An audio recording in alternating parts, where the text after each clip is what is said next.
Beirut के इस stadium में जब हसन नसरल्ला के अंतिम संस्कार की तैयारी हो रही है तो नसरल्ला और हाशिम सफेदुद्दीन का जनाजा स्टेडियम में था। लोग हिजबुल्लाह लीडर की मौत का मातम मना रहे थे। तब अचानक गड़गड़ाहट शुरू हुई और फिर सब चौंक कर आसमान की तरफ देखने लगे। ये इजराइल के एयरफोर्स के फाइटर जेट थे। नेतन्याहू ने हिजबुल्लाह को डराने के लिए अपने 4 बहुत ही खतरनाक फाइटर जेट उस स्टेडियम के ऊपर से उड़ाए, जहां हजारों लोग हिजबुल्लाह लीडर को अलविदा कहने आए थे।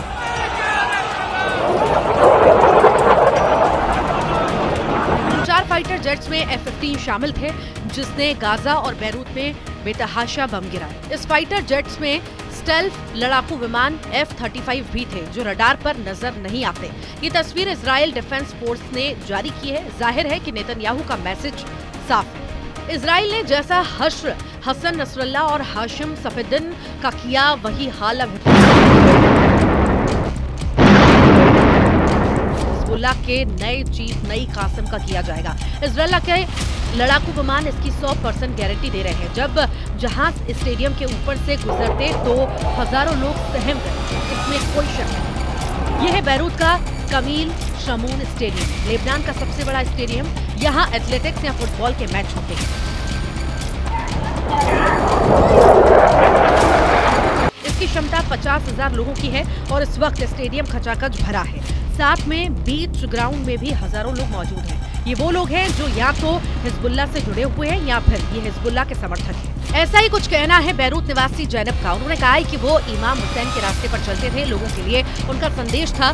प्रमुख लेबनानी मौलवी सैयद मूसा अल सद्र के मैसेंजर थे, जो ये कहते थे कि हम लोग मुस्लिम, ईसाई, सुन्नी, शिया, लेकिन इनके बीच कोई अंतर नहीं है। इसी रास्ते पर सैयद नसरल्लाह पूरी जिंदगी चले। नेतन्याहू ने नसरल्लाह को खत्म करने वाले लड़ाकू विमानों को इस मैसेज के ऊपर से उड़ाकर बताया है। इजराइल के हिजबुल्लाह पॉलिसी में जर्रा बराबर फर्क नहीं आया। इसका मतलब साफ है, नसरल्लाह और हाशिम सफेदुद्दीन के बाद अब इस हजारों लोगों की भीड़ पर फाइटर जेट का मंडराना हिजबुल्लाह की नई लीडरशिप पर खतरा मंडराने जैसा है। हिजबुल्लाह के नए चीफ नईम कासिम को पता है कि नेतन्याहू क्या कर सकते हैं। वो जानते हैं कि इजराइल ने जैसा हश्र हसन नसरल्लाह और हाशिम सफेदुद्दीन का किया, वही हाल अब उनका यानी हिजबुल्लाह के नए चीफ नई कासिम का किया जा सकता है। इस स्टेडियम में 50,000 से ज्यादा लोग जमा हुए। बाहर सड़कों पर भी इतनी ही तादाद मौजूद रही। 1982 में कायम होने के बाद लेबनान के मिलिशिया हिजबुल्लाह का ये सबसे बड़ा शक्ति प्रदर्शन है। लेकिन इस ताकत को दिखाने का मौका भी हिजबुल्लाह को तभी मिला जब उसके 2 बड़े लीडर इजराइल की एयरफोर्स की बमबारी में मिट्टी में मिला दिए गए। नेतन्याहू के रक्षा मंत्री इजराइल कार्ज ने ट्वीट किया और नसरल्लाह के जनाजे पर फाइटर जेट उड़ाना साफ संदेश है।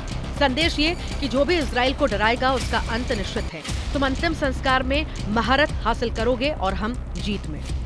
इजराइल ने अब ऑपरेशन नसरल्लाह का वीडियो भी जारी किया। 27 सितंबर 2024 को इसी बमबारी में नसरल्लाह की मौत हुई थी। मौत 27 सितंबर को और दफनाया गया 5 महीने बाद 23 फरवरी को। 149 दिनों पर नसरल्लाह को पक्की कब्र में उतारा गया। एक और बैरूत निवासी अहमद सफुद्दीन ने बताया कि हम जहां शहीदों के नेता अरब शहीदों के लीडर की याद में हैं, हम इनके जनाजे के पीछे पीछे चलकर कुछ भी कर सकते हैं। हम इनसे बंधे हुए हैं। अभी तक नसरल्लाह को अस्थायी तौर पर दफनाया गया था। 3 दशकों तक हिजबुल्लाह की कमान संभालने वाले हसन नसरल्लाह की मौत ईरान के लिए बड़ा झटका रही है। खामेनेई और उनके कमांडर आज भी इजराइल करंट को महसूस कर रहे हैं। लेकिन इस वक्त इजराइल का नया मोर्चा सीरिया में खुलता हुआ नजर आया, क्योंकि नेतन्याहू ने सीरिया के नए कमांडर अहमद अल शरा यानी अबू मोहम्मद अल जुलानी को लेकर बहुत खतरनाक वार्निंग जारी की।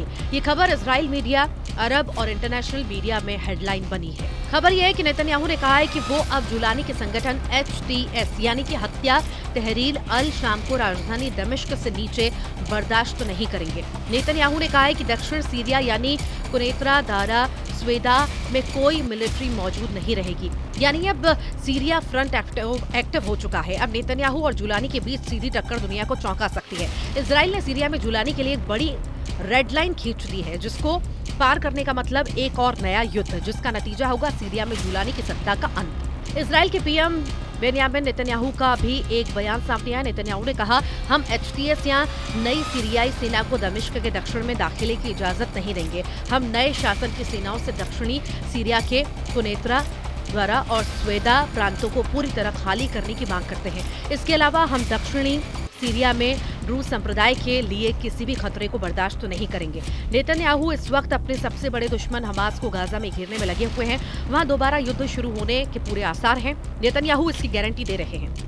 वेस्ट बैंक में भी 20 के बाद इजराइल ने टैंक घुसा दिए, यानी वेस्ट बैंक के जैनिन और तुलकर्म इलाके में अब नया वॉर जोन बनने जा रहे हैं। यानी गाजा के साथ वेस्ट बैंक का फ्रंट पूरी तरह एक्टिव हो चुका है। मरगावा टैंक पहुंचने का मतलब यह है कि अब वेस्ट बैंक का हाल गाजा से भी बदतर होने जा रहा है। बैरूत में नसरल्लाह के जनाजे पर फाइटर जेट उड़ाकर नेतन्याहू ने बता दिया है कि हिजबुल्लाह की नई लीडरशिप तब तक जिंदा रहेगी जब तक वो बटन नहीं दबाते। स्टेडियम के ऊपर से फाइटर जेट के गुजरने के बाद ये बात यहाँ मौजूद हर शख्स बहुत अच्छी तरह समझ गया है। तो वहीं अब सीरियाई फ्रंट पर नेतन्याहू की धमकी बता रही है कि वो अपनी सरहदों पर चौथा युद्ध लड़ने के लिए तैयार बैठे हैं और इसके लिए उन्होंने सीरिया के बड़े हिस्से को बफर जोन घोषित किया, जहां वो किसी को भी बर्दाश्त नहीं करेंगे। वहीं इजराइल के प्रधानमंत्री बेन्यामिन नेतन्याहू ने अपनी सेना को लेकर कहा, आईडीएफ के जवान सीरियाई में हरमन पहाड़ी और बफर जोन के पास हमारे लोगों की रक्षा करने और किसी भी आने वाले खतरे से निपटने के लिए हमेशा मौजूद रहेंगे। गोलान के पहाड़ पर इजराइल का कब्जा है। 1967 और 1973 के युद्ध के बाद इजराइल ने यहाँ अपनी पकड़ और मजबूत की। बशर अल असद की सत्ता तक इजराइल को गोलान की पहाड़ियों पर चैलेंज मिलता रहा, लेकिन जुलानी के आने के बाद ये मोर्चा सीरिया के पकड़ से पूरी तरह बाहर हो गया है। अब गोलान के 2/3 हिस्से पर इजराइल का कब्जा है। अब ये इलाका क्यों बहुत बड़ी बमबारी का वॉर जोन बन सकता है, इसके लिए ईरान से आने वाले सिग्नल को समझना पड़ेगा, क्योंकि सीरिया में अगर कोई इजराइल को सबसे बड़ी टक्कर दे रहा है तो वो जुलानी नहीं बल्कि ईरान है। इधर ईरान के सर्वोच्च नेता अली खामेनेई का कहना है कि हमारी बेशक जीत पक्की है, इन झूठे चक्कर को मत देखो। ध्यान रखो कि ये लोग जो खुद को जीता हुआ समझ रहे हैं, एक दिन ये सीरिया के वफादारों के पैरों तले कुचल दिए जाएंगे। ईरान बता रहा है कि सीरिया का जूता अब जुलानी को कुचलने के लिए तैयार हो चुका है। ईरान बता रहा है कि सीरिया का जूता उसकी जमीन में घुसपैठ करने वाले इजराइल के टैंकों को कुचल देगा। ईरान बता रहा है कि सीरिया में अमेरिका और इजराइल दोनों की खुफिया एजेंसी और उनके एजेंट भी कुचल दिए जाएंगे। सीरिया इस बात का सबूत है कि ईरान का रुख इजराइल को लेकर और सख्त होता जा रहा है और ये ईरान की जरूरत भी है। ईरान किसी कीमत पर नहीं चाहेगा कि सीरिया में इजराइल मजबूत हो। अभी नेतन्याहू सीरिया में जिस बफर जोन की बात कर रहे हैं वो अस्थायी बताया जा रहा है, लेकिन ईरान से लेकर सऊदी अरब तक सब जानते हैं कि ग्रेटर इजराइल भी नेतन्याहू के वॉर कैबिनेट का एक एजेंडा है, जो अगर आगे बढ़ा तो पूरे पश्चिम एशिया में तबाही मच जाएगी।